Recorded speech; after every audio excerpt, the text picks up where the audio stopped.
가기사는 증시 각도기. 안녕하세요. 전부터 증시 아침반 안재원입니다. 네, 안녕하십니까. 각도기 곽산준입니다. 네.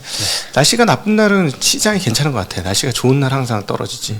오늘도 좀 우중충했죠. 비 많이 오고. 근데 오늘 사실 지수 대비 오른 종목이 워낙 많아가지고 분위기는 상당히 따뜻하지 않았나. 예. 그동안 많이 올랐던 이렇게 좀 핫했던 것보다 오늘은 곁다리로 좀 전반적으로 이렇게 좀 상승이 있었어요. 그러니까요. 골고루 올랐던 것 같아요. 골고루 올라서 사실 분위기는 괜찮았다. 네. 네. 뭐 바이오 중에서도 좀 급등 종목들이 좀 나왔고, 그리고 뭐 조선, 방산, 엔터 쪽 골고루 좀 상승하는 모습 보였습니다. 네. 반도체는 좀 약했던 것 같아요. 네네. 2차전지도 오늘은 좀 약했고요. 업종 코스피가 오늘 0.34% 상승, 코스닥은 0.76% 상승을 했습니다. 네. 아시아 증시 전반적으로 다 좋았어요. 대만, 일본, 홍콩 상에 다 플러스로 마감을 했고, 항생 지수는 특히나 2% 굉장히 급등을 하고 있습니다. 네. 어제 그 안을 내놓고 야 이거 못 오르면 미친 겁니다 했는데 별로 못 올랐잖아요. 미쳤나 이랬는데 오늘 올랐습니다. 네. 시간차로 공격을 하네요. 예. 오늘 업종별로는 의료정밀 섹터가 제일 많이 올랐습니다. ST 바이오센서는 많이 떨어지는데 오늘은 네. 좀 8% 정도 급등을 하면서 업종을 끌어올렸습니다. 네. 두 번째는 운수장비 섹터. 여기는 조선주랑 자동차주가 좀 포함이 되어 있죠. 하나오션 7%나 올랐습니다. 현대미포, 삼성중공업도 4%, 3%씩 급등했고요. 오늘은 기아가 2.4% 상승, 현대차는 0.7% 상승. 네. 네, 좀 주가가 좀 자동차는 많이 눌려 있고 시장의 관심을 좀 잃은 상태인데 네. 오늘은 조금 반등을 시작하려나 이런 움직임을 좀 보이고 있습니다. SL 덕양산업, 명신산업 같은 부품주들도 오늘은 3, 4%씩 상승을 했습니다. 네. 네, 음식료 업체가 제일 많이 떨어졌습니다. 최근에 뭐 테마성으로 좀 음식료가 좀 많이 급등 종목이 나왔는데 오늘은 뭐 샘표식품, 마니커, 풀무원, 빙그레, 농심, 오리온, 제일제당 다 2에서 6% 사이로 전반적으로 조정받았습니다. 네. 철강금속 섹터는 어제 서원이 6% 하락했습니다. 조전도체 테마이고요. 나머지는 이제 2차전지 관련주들이 좀 많이 포진해 있는데 TCC 스틸, 포스코 스틸리온, 사마 알미늄, 포스코 홀딩스가 다 1에서 3%대 하락세를 기록을 했습니다. 네. 네. 네. 그리고 유통 섹터에서도 하락 세 번째 기록을 했는데요. 모나미 이런 좀 테마주들은 오늘 좀 떨어졌던 것 같아요. 반일 수혜 때문에 네. 급등했었죠. 오전에도 올랐었는데. 네. 포스코 인터내셔널도 4%대 하락을 했고요. 신성홀딩스, 호텔신라 다 2%대 하락을 했습니다. 네. 오늘 조선주가 어제에 이어서 좀 상승을 계속 이어가고 있습니다. 어제는 신조성과를 말씀 안 드렸는데 신조성과는 3주 만에 또 추가 상승해서 174포인트 최고점을 계속 경신하고 있습니다. 신조성과 움직임을 보면은 한 4주 올랐다가 멈췄다가 4주 동안 플랫하다가 그 다음에 멈췄다가 4주 동안 플랫하다가 올랐다가 4주 동안 플랫하다가 올랐다가 3주 동안 플랫하다가 올랐다가 또 3주 플랫하다가 올랐다 이거를 계속 반복하고 있어요. 떨어지진 않아요, 그죠? 떨어지진 계속 않고 올라가고 있는데 하나 걱정이 되는 게 하도 인건비가 싸다고 자꾸 얘기를 듣다 보니까 이 정도 받아가서 남긴 남어 막 이런 생각도 들고 나중에 뒤통수 터지는 거 아니야? 왜냐면은 아니 좀 말이 안 되잖아. 250만 원 받고 뭐 저기 추가 엑스트라로 일하는 걸 뭐라 그러지? 초과금 뭐 해야 뭐 300만 원대 나온다는 등 뭐 이런 다큐멘터리 비슷한 게 막 나왔잖아요. 그래서 깜짝 놀랐어요. 그래서 그러면은 이거 그러니까 다 평택 가 있다. 용접공들이 이제 그 평택으로 반도체 공장 가 있다 막 이랬었잖아요. 그러니까 이거 다시 들어오려면 뭐 용접 공장 비슷하게 줘야 되는 거 아니냐면 월급이 굉장히 많이 올라가야 되는데 이거 받아도 되는 건가? 그런 걱정은 좀 있는데. 그래도 좋긴 좋습니다. 계속 수주도 좋고 가격도 좋고. 한화가 대우조선 인수한 다음에 이제 급여 체계가 다른 현대중공업이나 이런데 평균치보다는 좀 대우조선이 많이 좀 떨어졌었잖아요. 그거를 좀 올려놨겠다고 했는데 뭐 본사 직원 급여뿐만 아니라 밑에 실제 현장에서 일하는 그런 급여도 좀 많이 상향이 필요해 보이긴 합니다. 네. 그리고 LNG 성과는 따로 보면요. 최근에 수주를 굉장히 높은 가격대에 하고 있고 이거를 또 반영을 해서 신조 성과도 또 올라가고 있습니다. 최근에 현대중공업이 8월 2일 날 LNG선 2척을 수주했는데 그때 단가가 2억 6,510만 불 최고치를 기록을 했고요. 요걸 반영을 해서 신조성과는 2억 6,500만 불로 결정이 됐습니다. 네, 5주 연속 LNG 성과도 계속 급등하고 있습니다. 참 이게 인플레이션의 근원적 요소예요. 공부를 해보니까 우리 그 노드스트롬 2, 1, 2 다 폭파났잖아요. 네. 그거 하려고 해도 몇 년 걸린답니다. 다시 시작하려고. 다시 하려고 물 다 들어가가지고 새로 해야 된대. 그렇게 했잖아 파이프니까. 그러니까 그걸 터트렸나요? 네 터트렸죠. 누가 터트렸는지 모르겠는데 우리가 느끼기엔 누가 터트렸을까? 가스 팔아먹는 애들이 터트렸을까? 가스를 팔아야 되는 애들이 터트렸을까? 네. 어찌되었건 덕분에 이제 이렇게 싸게는 죽어도 가스를 못 받는다는 유럽은 죽어도. 근데 이제 배로 실어나는 우리야 신나고 감사한 일이긴 합니다만은 기화했다가 액화했다가 다시 기화했다가 이런 거 하려면은 돈 많이 들어가겠죠. 비용이 안 비싸질 수가 없어요. 네. 처음에는 이제 그 가스관 뭐 끊기고 이제 다 배로 수입해야 된다 해서 네. 국내 주선주가 이 유럽이 이제 러시아한테 안 받고 이제 미국산 LNG 수입한다고 해서 그 수혜 때문에 좀 기대감이 많이 있었잖아요. 근데 네. 실제로는 유럽에서 그렇게 많이 안 늘었다고 해요. 그래요? 예. 근데 유럽이 미국 거 40% 쓰는 건 맞는데. 그건 맞는데 최근까지 유럽에서 좀 의미 있게 비중이 좀 안 올라오고 다른 데서 오히려 좀 많이 늘었다고 해서 추가적인 투자 포인트로 봐야 되나 이런 생각도 좀 들더라고요. 네. 네. 그리고 오늘 뭐 조선주도 좋았고 2차전지 중에서는 LNF가 어제 장 끝나고 코스피 이전 상장을 이사회에서 결의를 했는데 예. 가결됐다라고 공시를 했습니다. 어제 그래서 많이 올랐었죠. 네. 어제는 7.7% 정도 장중에 올랐는데 마감으로 올랐는데 어제는 사실 이 공시가 나오기 전이었거든요. 네. 근데 미리 다 알고 사놨더라고요. 네, 이사회가 열린다는 뭐 소식만 갖고 베팅을 들어갔는지 어쨌든 선반영됐습니다. 그래서 예. 어제 장 끝나고 시간외로 한 4, 5% 정도 더 추가 상승을 했었는데 네. 오늘 한 4%대 상승을 하다가 종가로는 마이너스 0.4%로 끝났습니다. 네. 네, 요즘 호재도 굉장히 빨리 선반영하는 특징을 네. 좀 보이고 있는 것 같아요. 어제 시간으로 해서 4% 물렸네요. 네. 네. 그리고 하이투자증권에서 에코프로비엠이 좀 과도한 급등을 했다. 이런 좀 부정적인 리포트를 내면서 오늘 좀 영향을 받은 것 같아요. 에코프로비엠이 오늘 2차전지 중에서도 제일 많이 떨어졌어요. 한 4% 정도 하락을 했거든요. 네, 일단 과도한 급등을 했기 때문에 당분간 상승을 기대하기는 어렵다라는 의견이고 목표가는 35만 원, 현재가랑 큰 차이가 없죠. 네. 투자 의견은 홀드를 제시를 했습니다. 최근 주가는 펀더멘탈보다는 ETF 출시나 숏 스퀴즈 등의 수급 요인에 따라 과도하게 급등했다라고 언급했는데 뭐 이건 뭐 관점에 따라 차이가 좀 있을 것 같아요. 펀더멘탈도 좋아졌고 뭐 ETF, 뭐 숏 스퀴즈 이런 영향도 있었겠죠. 네, 그리고 중국의 2차전지나 이제 2차전지 셀 소재 업체들이 북미 진출이 좀 가시화되면서 국내 업체들이 받던 프리미엄도 조금 축소가 필요하다라고 언급을 했고요. 중국의 유럽 시장 점유율은 2020년에 10%에서 22년에 34%로 상승을 했는데 한국 업체들은 68%에서 58%로 좀 하락을 했습니다. 네. 이것도 뭐 전체 사이즈가 굉장히 커졌기 때문에 단순히 뭐 비중이 줄어들어서 우리가 막 타격을 받았다 이렇게 보기는 좀 힘들겠죠.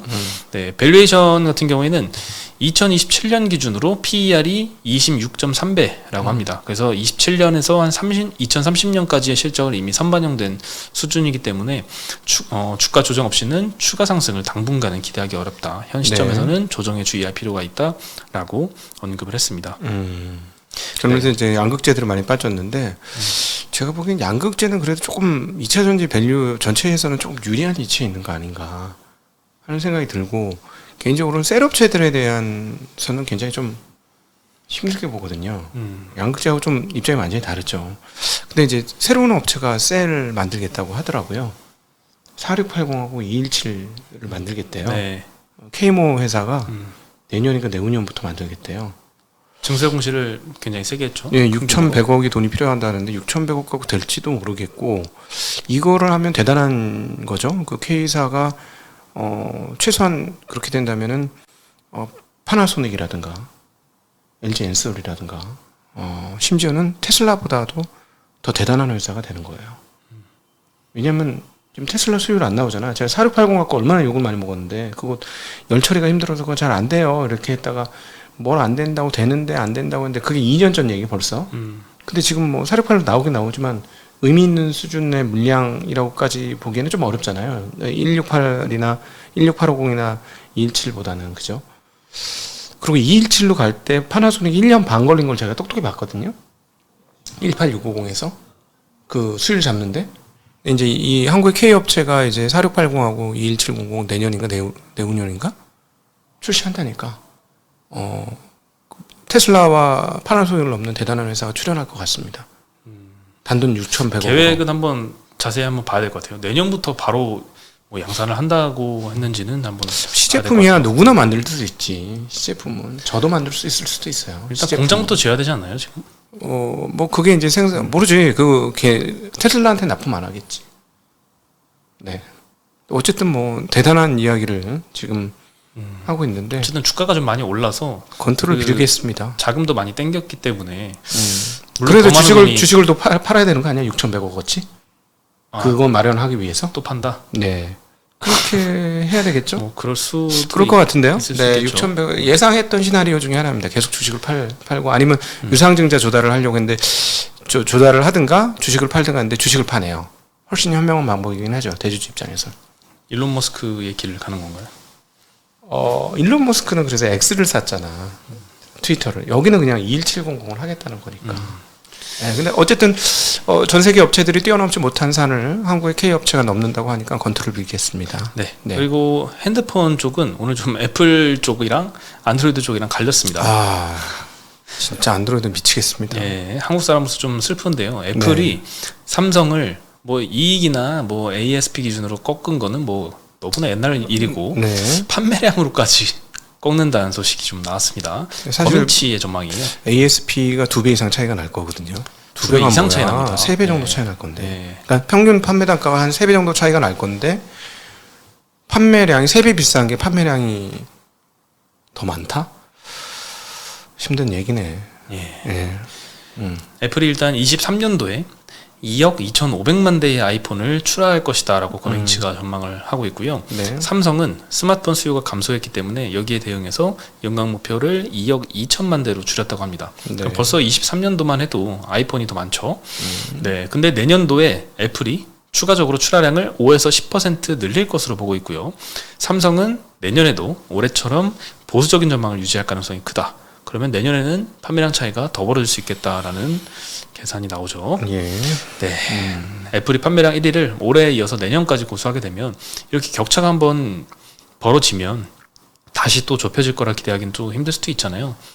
네. 오늘 그래서 이 삼성전기와 LG에너텍 주가가 좀 많이 갈렸습니다. 삼성전기는 4% 하락하고 네. LG에너텍은 3% 상승했고 다른 뭐 BH나 하이비전 시스템 등 애플 밴더들도 2-3%씩 상승해서 마감을 했습니다.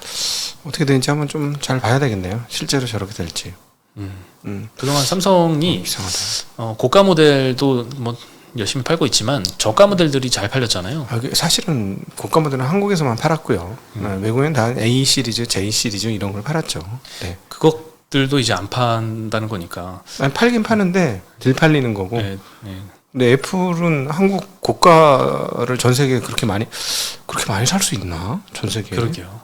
좀 저는 이해가 안 되네. 기능이 비슷하잖아요. 애플이나 뭐 삼성이나 솔직히 비슷해 보이는데 가격을 그렇게 배나 주고 비싼 거는 막 300만 원까지 한다 하잖아요. 비싼 모델들은. 1테라 나오면 그 정도 하겠죠? 지금 맥스 모델이 250만 원 정도 하니까. 네, 15는 뭐 300 거의 육박할 것 같은데 그 정도나 주고 핸드폰을 사야 되나 싶더라고요. 근데 문제는 이게 굉장히 비싸가지고 진입 장벽이 좀 있는 건데 이 대수가 저렇게 나온다는 게 조금 이해가 안 되네. 예. 어쨌든 오래 써요. 조금 그건 있는 것 같습니다. 한 4년 문제 없이 쓰는 것 같은데요.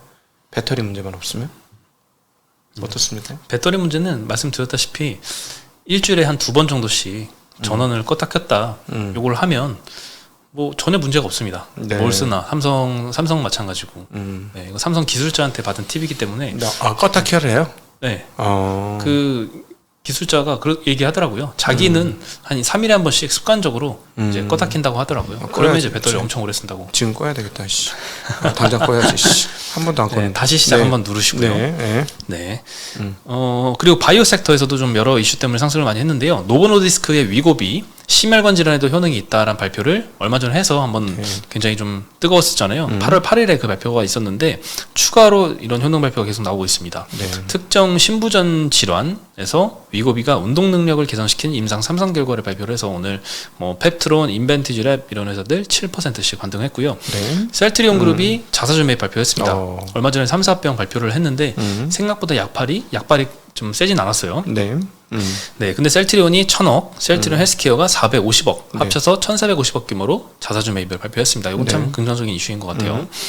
네, 그러면서 오늘 한 2%대 그룹주들이 다 반등을 했고요. 네. 뭐 삼천당 제약 여기는 24일에 캐나다 제약사하고 공급 계약한 이후로 그날 네. 상한가 가고 계속 지금 올라가고 있습니다. 엄청난 뉴스라고 자꾸 사람들이 얘기는 하고 있어요. 네, 오늘만 해도 한 7% 급등을 했고요. 메리톡스 같은 경우에는 이제 휴젤이 보톨리늄 독소 분리 방법에 관한 그 메리톡스의 특허 요거 무효 아니냐 이렇게 심판 제기했던 게 아예 개시가 거부가 되면서 메리톡스가 특허를 좀 지킬 수 있게 됐습니다. 그래서 미국에서 얘기죠. 네, 네. 2.6% 정도 상승을 했습니다. 미국에서 얘기입니다. 네. 네, 그리고 우리 그 무빙이라는 드라마 있죠? 디즈니 플러스에서 TV쇼 부분 글로벌 1위를 달성을 했습니다. 강풀 이제 만화 원작인데요. 오리지널 시리즈입니다. 역대 한국 디즈니 플러스 작품 중에 공개 첫 주에 최다 시청 시간을 기록을 했다고 합니다. 네. 북미, 일본, 홍콩, 대만, 동남아 지역에서 최다 시청 기록을 했고 카지노 굉장히 인기 많았잖아요. 네. 카지노작을 뛰어넘었다고 합니다. 네, 뉴의 자회사 스튜디오 앤 뉴가 제작을 해서 오늘 뉴가 7.5% 상승을 했는데 아쉬운 거는 요거는 디즈니 오리지널 작품이다. 네. 라는 거죠. 네. 네, 한 번 판권을 넘겼으면 네. 그 뒤에 IP 소유권은 디즈니이기 때문에 총 550억인가 650억인가 정도 받았다는 설이 있어요. 그거 받으면 네. 끝입니다. 네, 그래서 뭐 시즌 2까지가 어떻게 되느냐가 중요할 것이고, 근데 디즈니라서 되게 안타까워하는 사람들이 많더라고요. 넷플릭스가 아닌 게 넷플릭스였으면은 조금 더 파괴력이 더 있지 않았을까? 뭐 이러는데 디즈니가 광고를 잘 안 한다는데 이거를? 그래요? 네, 광고를 세게 안 해준대요. 그리고 미국에서도 디즈니 그 이렇게 시리즈 나가는 쪽으로 했고 디즈니 플러스에는 안 올렸다는 설이 있어요. 네. 어떻게 될지 한국의 컨텐츠 잘 되면 좋겠습니다. 네. 어쨌든 500억 받았어요? 굉장히 많이 받은 거 총액 아닌가요? 500 몇십억 이랍니다. 뭐 네. 편당으로 계산을 해봐야겠지만 네. 와 그래도 500억이면 옛날에 비해서는 훨씬 더 제작사에는 유리한 환경인 것 같은데 뭐 일단 라인업이 굉장히 그 오징어 게임에 비해서는 훨씬 더 좀 대작 느낌은 납니다. 네. 그렇죠. 네. 출연진이 빵빵하더라고요. 네. 네. 그리고 내년도 국방 예산이 4.5% 증액됐습니다. 올해 그 정부 예산안 지출이 총 지출이 5.1%였는데 작년엔 2.8%로 좀 대폭 하향이 됐습니다. 그런데 국방 예산은 4.5% 증액한 거의 60조 원에 다다른 수준으로 편성이 돼서 사실 이 전체 총 지출보다 국방 예산안이 더 많이 증가한 건 이번이 처음이라고 합니다. 그만큼 이제 정부에서도 좀 아무리 좀 긴축 재정을 하고 있지만 그래도 좀 안보에는 신경을 써야겠다라는 움직임이 좀 보이고 있는 것 같습니다. 그리고 또 다우투자증권에서 LIG 넥스원 목표가를 14만 원에서 16만 원으로 상향을 했습니다. 뭐 사우디에 이제 수출을 할 것이다라고 전망을 하고 있는데 지대공 유도 미사일인 천공2 이게 좀 기대가 되고 있습니다. 만약에 성공하면 그 UAE의 구매액이었던 4.5조 원의 약 3배 수준에 달할 것이다라고 전망을 하고 있습니다. 네. 오늘 LIG 넥스원 4.6% 상승했고요. 한국항공우주, 현대로템도 2% 정도씩 반등을 했습니다. 그리고 오늘 정부에서 굉장히 좀 대책들을 많이 발표를 하더라고요. 저출산 대책도 많이 발표했습니다. 출산 가구에 뭐 공공분양, 임대주택 6만 호 이상 우선 배정하고 육아휴직 급여 기간을 12개월에서 18개월로 연장하고 네. 뭐 임신 가능성에 대한 검사비 지원하거나 고위험 산모 또는 미수가 의료비 지원하고 이렇게 좀 너무 출산율이 좀 떨어지다 보니까 이런 대책들을 많이 내면서 유아용품 관련주들이 오늘 상승했습니다. 뭐 제로투세븐 아가방 컴퍼니가 장중에는 훨씬 더 급등했다가 뭐 5% 2.5% 상승으로 상승폭을 좀 줄여서 마감했습니다. 겨우 주가 2.5% 5%밖에 못 오른 거 너무 조금 오른 거 아니에요? 네. 이런 정도 대책 발표했으면? 네, 하루 이 요즘 테마주들의 특징이 굉장히 좀 수급이 강하게 쏠렸다가 하루 변동폭은 굉장히 큽니다. 막 20몇 %씩 급등했다가 마이너스로 끝나기도 하고 상한가로 갔다가 보합으로 끝나기도 하고. 제가 보기에는 이거 저출산 대책 발표해봐야 아무 소용이 없다는 걸 아는 것 같은데. 그냥 지금 게임이죠, 이거는. 예를 들어 뭐 12개월에서 18개월 육아휴직 길게 해주시고 그럼 애 놓으실 거예요? 이게 중요한 게 이런 대책을 딱 발표를 했을 때 원래 낳지 않으려고 했다가 마음을 바꿔서 이 대책 때문에 낳아야지 이 대책에 실효성이 있는 거잖아요. 네. 그런 사람은 아마 없지 않을까. 네. 원래 좀 낳을 생각이 있었는데 뭐 조금 계획을 한번 생각해 볼까? 뭐 이 정도는 네. 있을 수 있겠죠. 네. 네. 그 저희 채널에서 최상욱 우리 최부심 최상욱의 부동산 신불센터의 센터장 최상욱 대표 불러서 대담을 했습니다. 그래서 이번 주말에 관련된 이야기 나오는데 그 대담을 들어보시면 이런 거 해봐야 출산 안 늘 것 같다. 생각이 진하게 드는 그런 내용들도 대담 굉장히 재미있습니다. 아주 저도 뭐 대담 하는 입장에서 너무너무 재미있게 대담을 했는데요. 보시면 많이 도움이 되실 것 같습니다. 그렇죠. 보다 좀 근본적인 대책들이 많이 필요할 것 같아요. 근본적인 걸 건드리면서 얘기를 했어요.